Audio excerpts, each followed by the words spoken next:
చిత్రం ఇక్కడ పెట్టిన పోస్టర్ చూస్తుంటే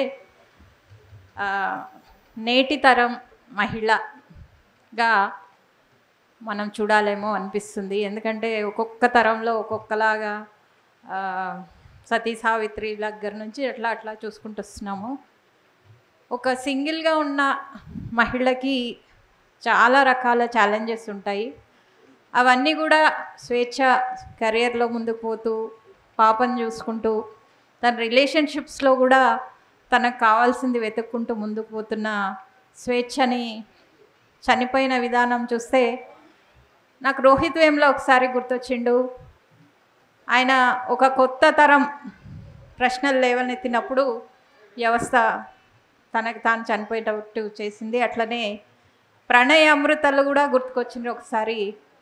తర్వాత స్వేచ్ఛకి ఒక పూర్ణచంద్రరావు ఉన్నాడు కాబట్టి ఆయనని మనం అంటున్నాం, కానీ అసలు స్వేచ్ఛ పోయే ప్రయాణాన్ని అర్థం చేసుకోలేక తను బాగా మదనపడ్డ విషయం అది మనం అర్థం చేసుకోలేకపోతున్నాము.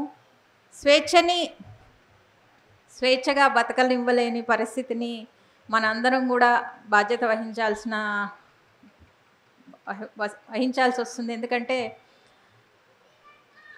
బయట దేశాల్లో చాలా సాధారణంగా రిలేషన్షిప్స్ గురించి చెప్పుకుంటారు, మాట్లాడుకుంటారు.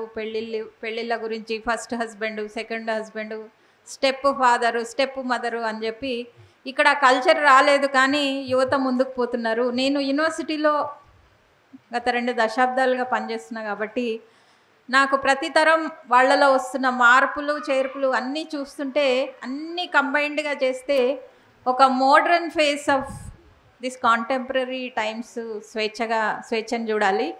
ఆ మోడర్న్ ఫేస్లో ఉన్న యువతని పూర్తిగా మనము చాలా ట్రెడిషనల్గా అమ్మాయి అంటే పెళ్లి చేసుకోవాలి, పిల్లల్ని కనాలి, తర్వాత మళ్ళీ వాళ్ళని పెద్ద చేయాలి, అమెరికా పంపించాలి, అవేదో చేయాలి దగ్గరనే ఉన్నాం. తప్పితే స్వేచ్ఛ లాంటి అమ్మాయిలు ఈ తరంలో ఉంటారు, వస్తున్నారు.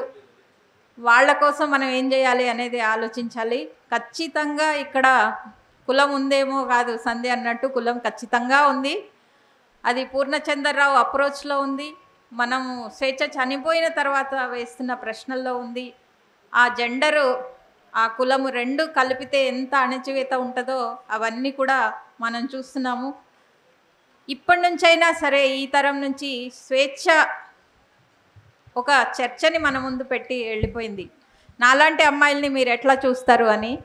సో మనము పూర్ణచంద్రరావులను ప్రశ్నించడం నేర్చుకుందాం, పూర్ణచంద్రరావులను వెలివేయడం నేర్చుకుందాం, వాళ్ళని ప్రశ్నిస్తాం, స్వేచ్ఛగా బతకనిస్తాం. Thank you Sujatha.